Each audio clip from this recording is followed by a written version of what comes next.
প্রিয় শিক্ষার্থীরা, আজকে আমরা আমাদের আইসিটি বইয়ের নতুন একটা অধ্যায় শুরু করব, যেটা হচ্ছে অধ্যায় 4, যার নাম হচ্ছে এইচটিএমএল। তো তোমরা জেনে থাকবে অধ্যায় 4, 5, 6 সবগুলো কিন্তু কোডিং রিলেটেড অধ্যায়। তো এই কোডিং অধ্যায়গুলোর মধ্যে 4 হচ্ছে অন্যতম একটা সহজ অধ্যায়। এবং 2 দিন আগে আমাদের হচ্ছে 2026 ব্যাচের যে পরীক্ষা হয়েছে, আইসিটি পরীক্ষা, সেখানে অধ্যায় 4 থেকে খুব সহজ একটা সিকিউ আসছে, যেটাতে আশা করি সব স্টুডেন্টরা 10-এ 10 পাবে। তো চলো আমরা আমাদের টপিকে ফিরে যাই, শুরু করি। তো ফার্স্টেই বললাম যে আমাদের অধ্যায়ের নাম হচ্ছে এইচটিএমএল। তো এইচটিএমএল এর ফুল মিনিং কি sir? Hyper text markup language. 2026 ব্যাচের যে কোশ্চেনটা আসছিল তার মধ্যে একটা জ্ঞানমূলক কোশ্চেন ছিল যে হাইপার টেক্সট কি। এই কোশ্চেনটা এই প্রথম বোর্ডে আসছে। তো আমরা শুরু করি আগে হাইপার টেক্সট দিয়ে।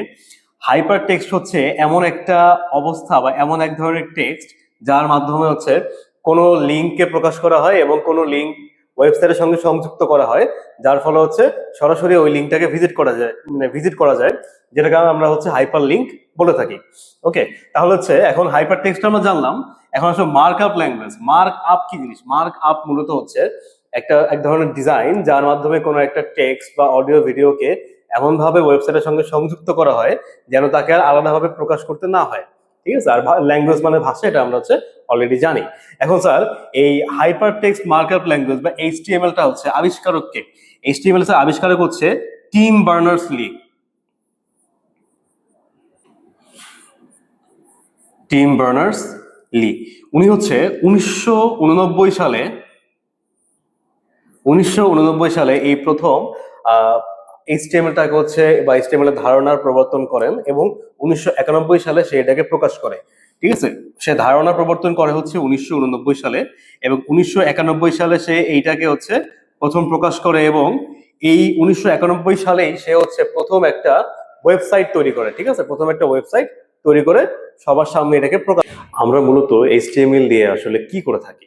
তো আমরা জানি যে এইচটিএমএল হচ্ছে ওয়েবসাইট তৈরির ভাষা, তাই না?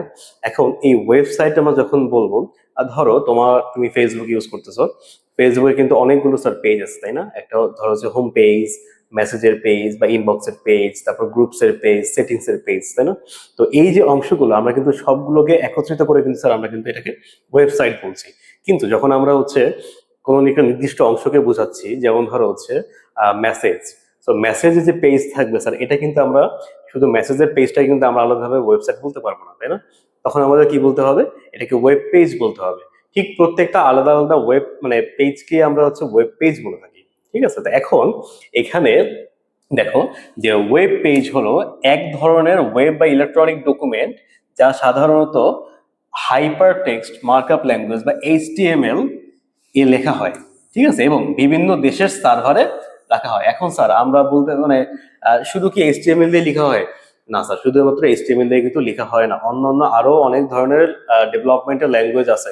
কিন্তু এইচটিএমএলটা হচ্ছে স্যার একটা ওয়েবসাইটের কাঠামো তৈরির মূল ভিত্তি।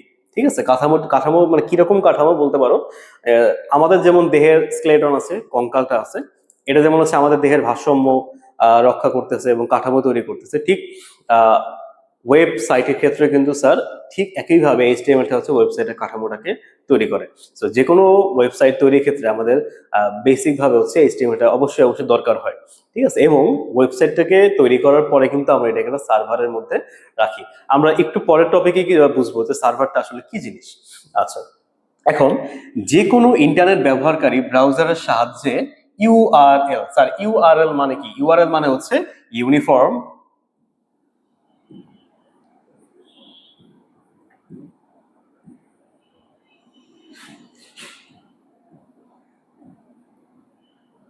রিসোর্সেস লোকেটর, যেটাকে আমরা সহজে বা সহজ ভাষায় লিংক বলে থাকি, কোনো ওয়েবসাইটের লিংক। ঠিক আছে, ওকে। সো এখন শুধু আমরা ওয়েব পেজ যে তৈরি করি, শুধুমাত্র ওয়েব পেজ কিন্তু টেক্সটই থাকে না, তাই না স্যার?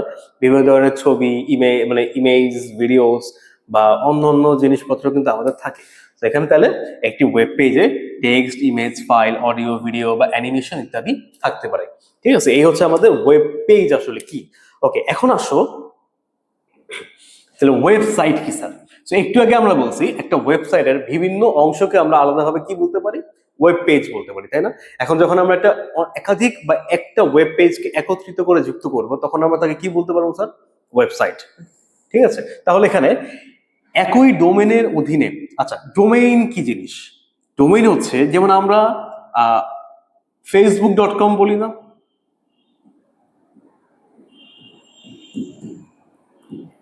এই facebook.com হচ্ছে মূলত একটা ডোমেইন নেম। দ্যাট মিনস একটা ওয়েবসাইটের স্বতন্ত্র নাম, যে নামটা আর অন্য কোনো ওয়েবসাইটে থাকবে না, সেটাকে হচ্ছে আমরা ডোমেইন নেম বলে থাকি। ওকে, তাহলে সেই ডোমেইনের সার্ভারে রাখা পরস্পর সংযুক্ত এক বা একাধিক ওয়েব পেজের সমষ্টিকে আমরা কিন্তু স্যার ওয়েবসাইট বলতে পারি। ঠিক আছে, আচ্ছা এখন কোনো ওয়েবসাইটে প্রথমে মানে প্রবেশ করলেই যে ওয়েব পেজটা আসে স্যার, সেই ওয়েব পেজটা আমরা কি বলি? সেই তাকে আমরা হোম পেজ বলে থাকি, তাই না? হোম পেজ বলে থাকি। ঠিক আছে, হোম পেজ বলে থাকি। যেমন একটু এক্সাম্পল দিলাম যে facebook.com হচ্ছে কি একটা পূর্ণাঙ্গ ওয়েবসাইট। ঠিক আছে, আর এই যে নামটা আছে facebook.com, এটা হচ্ছে কি আমরা কি বলতে পারি? ডোমেইন নেম বলতে পারি। ঠিক আছে, আচ্ছা এখন আসলে পোর্টাল কি জিনিস? স্যার পোর্টাল মানে কিন্তু আমরা সিম্পলি কোনো এক ধরনের দরজা বুঝি, যে দরজা দিয়ে হচ্ছে আমরা সহজে এক জগৎ থেকে অন্য জগতে প্রবেশ করতে পারি, তাই না? বিভিন্ন ফিকশনাল মুভিতে আমরা দেখেছি। ঠিক এখানেও ওয়েব পোর্টালটা কিন্তু সেম ভাবেই কাজ করে। কিরকম ভাবে কাজ করে? ওয়েব পোর্টাল হচ্ছে এমন এক ধরনের ওয়েবসাইট যার মধ্যে ভিন্ন ভিন্ন ক্যাটাগরির ওয়েবসাইটের লিংক সংযুক্ত করা থাকে, যেখান থেকে আমরা সহজেই আমাদের প্রয়োজন মতো কোনো একটা ওয়েবসাইটকে ভিজিট করতে পারি। ঠিক আছে, যেমন ধরো বাংলাদেশের এখানে আছে, দেখো যে বাংলাদেশের একটা ওয়েবসাইট আছে www.bangladesh.government.bd। ঠিক আছে, এই ওয়েবসাইটের মধ্যে তোমার হচ্ছে সকল ধরনের বাংলাদেশের তথ্যাবলী সম্বলিত যে সাইটগুলো আছে, সেগুলো কিন্তু লিঙ্ক দেওয়া আছে। তো আমরা চাইলে হচ্ছে এই ওয়েবসাইট থেকে সহজে কিন্তু আমরা সেই লিঙ্কগুলোকে ভিজিট করতে পারি। ঠিক আছে, সো এখানে এটা হচ্ছে আমাদের মূলত ওয়েব পোর্টাল। আচ্ছা এবার আসো সার্ভার আসলে কি? তো সার্ভার হচ্ছে একটা অনলাইন ভিত্তিক স্টোরেজ ব্যবস্থা। তো যেখানে আমরা ইন্টারনেটের মাধ্যমে কোনো একটা ফাইলকে জমা রাখতে পারি এবং কোনো ফাইলকে আবার হচ্ছে সেখান থেকে আমরা গ্রহণ করতে পারি। ঠিক আছে, এটাকে বলা হচ্ছে সার্ভার। তাহলে এখানে আমরা সংজ্ঞাকে এভাবে দিতে পারি যে সার্ভার হলো এমন একটি কম্পিউটার বা অন্যান্য কম্পিউটারগুলিতে তথ্য সরবরাহ করে। এটি কোনো ল্যান, স্যার ল্যান মানে কি? ল্যান কিন্তু আমরা অধ্যায় 2-এ শিখেছি, লোকাল এরিয়া নেটওয়ার্ক। ঠিক আছে, লোকাল এরিয়া নেটওয়ার্কে ল্যান বলা হয়, অথবা ইন্টারনেটের মাধ্যমে ওয়ান। ওয়ান হচ্ছে ওয়াইড এরিয়া নেটওয়ার্ক। তো এই সিস্টেমে ডেটা সরবরাহ করতে পারে। বিভিন্ন ধরনের সার্ভার রয়েছে, যেমন আমাদের web server, mail server, file server ইত্যাদি ধরনের সার্ভার রয়েছে। এখন উদাহরণস্বরূপ আমরা বলতে পারি যে একটি ওয়েব সার্ভার যেমন হচ্ছে অ্যাপাচে। ঠিক আছে, অ্যাপাচে অথবা Microsoft IIS, internet information service. ঠিক আছে, ইন্টারনেট ইনফরমেশন সার্ভিসেস হচ্ছে আইআইএস সফটওয়্যার চালাতে পারে, যা উভয়ই ইন্টারনেটের সাহায্যে ওয়েবসাইটগুলোতে অ্যাক্সেস দেয়। ঠিক আছে, এই যে দেখো এখানে একটা ডায়াগ্রাম আমরা এঁকেছি, যে এটা হচ্ছে ইন্টারনেট ব্যবস্থা। তো এটা হচ্ছে আমাদের সার্ভার। এই সার্ভার হচ্ছে আমাদের কম্পিউটারকে তথ্য দিচ্ছে, আবার আমরাও কিন্তু সার্ভারকে হচ্ছে কোনো ফাইলকে সেখানে জমা রাখতে পারতেছি সার্ভারের মাধ্যমে। ঠিক আছে, দেখেন স্যার ব্রাউজার কি? স্যার আমরা কিন্তু মোটামুটি কম বেশি সবাই কিন্তু জানি যে ব্রাউজারটা আসলে কি জিনিস। ব্রাউজার মানে কি? এটা হচ্ছে এমন এক ধরনের সফটওয়্যার যার মাধ্যমে হচ্ছে আমরা কোনো ধরনের ওয়েবসাইটকে ভিজিট করে থাকি, তাই না?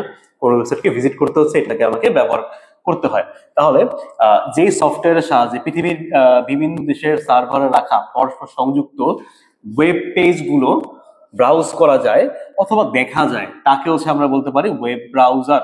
যেমন আমাদের একটা বহুল ব্যবহৃত ব্রাউজারের নাম কি স্যার? Google Chrome. অথবা যদি আমরা হচ্ছে আইফোন ইউজার হইলে আমরা কি ইউজ করি? Safari browser.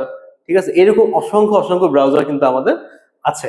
তাহলে এখানে আমরা এক্সাম্পল দিয়েছি, দেখো যে ইন্টারনেট এক্সপ্লোরার যেটা আমরা কম্পিউটার ব্যবহার করি উইন্ডোজের মাধ্যমে, গুগল ক্রোম, মজিলা ফায়ারফক্স কম্পিউটারের জন্য, তারপরে অ্যাপেলের সাফারি। ঠিক আছে, এগুলো হচ্ছে আমরা ব্রাউজার বলতে পারি। এখন আসো একটা গুরুত্বপূর্ণ টপিক, সার্চ ইঞ্জিন কি? আমরা কম বেশি সবাই জানি সার্চ ইঞ্জিন হচ্ছে এমন এক ধরনের ওয়েবসাইট, যে ওয়েবসাইটে হচ্ছে আমরা কোনো তথ্যকে সার্চ করি, তাই না? কোনো তথ্যকে সার্চ করি। যেমন আমি যদি কোনো একটা গান সার্চ করতে যাই বা কোনো একটা টপিক, আমাদের পড়ার টপিক সার্চ করতে যাই, আমরা কিন্তু স্যার মানে মোস্ট অফ দ্য টাইম হচ্ছে কিন্তু আমরা গুগল ক্রোমে গিয়ে সার্চ করি, তাই না?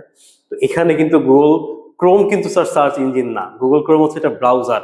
গুগল ক্রোম থেকে আমরা হচ্ছে যে গুগল সার্চ ইঞ্জিন ওয়েবসাইটকে ভিজিট করি, যেটা হচ্ছে www.google.com, সেটা হচ্ছে কিন্তু এখানে স্যার সার্চ ইঞ্জিন। ঠিক আছে, তাহলে এখানে সার্চ ইঞ্জিন হলো এমন একটি সফটওয়্যার যা ব্যবহারকারীর দেয়া কিওয়ার্ড, আমরা স্যার যে সকল শব্দগুলো দিয়ে কোনো কিছুকে সার্চ করি ওই শব্দগুলোকে স্যার কিন্তু বলা হয় কিওয়ার্ড। তাহলে কিওয়ার্ড গুলোর জন্য ওয়েব পেজ অনুসন্ধান করে থাকে এবং সেই সব কিওয়ার্ড ধারণকারী ওয়েব পেজগুলো ফলাফল হিসেবে উপস্থাপন করে। যেমন যদি আমরা ধরো কোনো একটা গান সার্চ করলাম, স্যার গান কিন্তু একটা ওয়েবসাইটে আসে না, তাই না? ভিন্ন ভিন্ন আলাদা আলাদা ওয়েবসাইট কিন্তু আমাদের দেখিয়ে থাকে। ওই সকল ওয়েবসাইটে কিন্তু আমাদের স্যার সার্চ ইঞ্জিনের ভিজিট করার ফল। এখন স্যার এখানে আমাদের একটা মুখস্থ রাখার বিষয় আছে যে পৃথিবীর প্রথম সার্চ ইঞ্জিন কোডটা। পৃথিবীর প্রথম সার্চ ইঞ্জিন হচ্ছে আর্চি, যার মাধ্যমে হচ্ছে বিভিন্ন এফটিপি ফাইলগুলোকে খোঁজা হতো। ঠিক আছে, এফটিপি ফাইলগুলোকে খোঁজা হতো।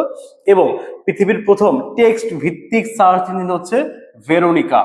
ভেরোনিকা, ঠিক আছে, এটা হচ্ছে এই পৃথিবীর প্রথম সার্চ ইঞ্জিন। আচ্ছা, এখন দেখো স্যার একটা সার্চ ইঞ্জিন কিভাবে কাজ করে। কিভাবে কাজ করে স্যার, আমরা কিন্তু সবাই জানি যে আমরা সার্চ ইঞ্জিনের মাধ্যমে কোনো কিছুকে সার্চ করে সেটা সরাসরি আমাদের সামনে প্রেজেন্ট করে, তাই না? বাট কিভাবে সে সার্চ করে?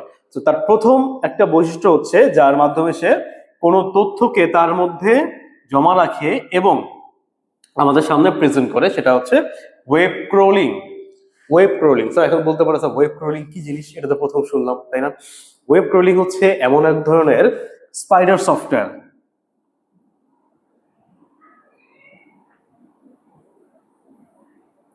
স্পাইডার সফটওয়্যার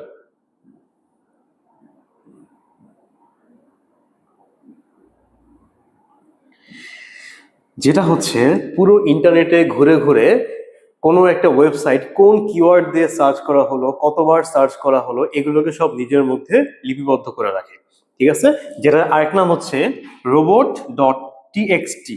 ঠিক আছে, robot dot TXT file, TXT file. So এই কাজটা হচ্ছে ওয়েব ক্রলার কিন্তু করে থাকে। এবং পরবর্তীতে সর্টিং, সর্টিং হচ্ছে কোনো কিছুকে ছোট থেকে বড় অথবা বড় থেকে ছোট করে সাজানো। এই সাজানোর পরে হচ্ছে ইন্ডেক্সিং করে যেই তালিকাটা তৈরি করা হয় সেটি কিন্তু আমাদের সার্চের ফলে স্যার আমাদের সামনে আসে। তো এইভাবে হচ্ছে মূলত আমাদের সার্চ ইঞ্জিনটা কাজ করে।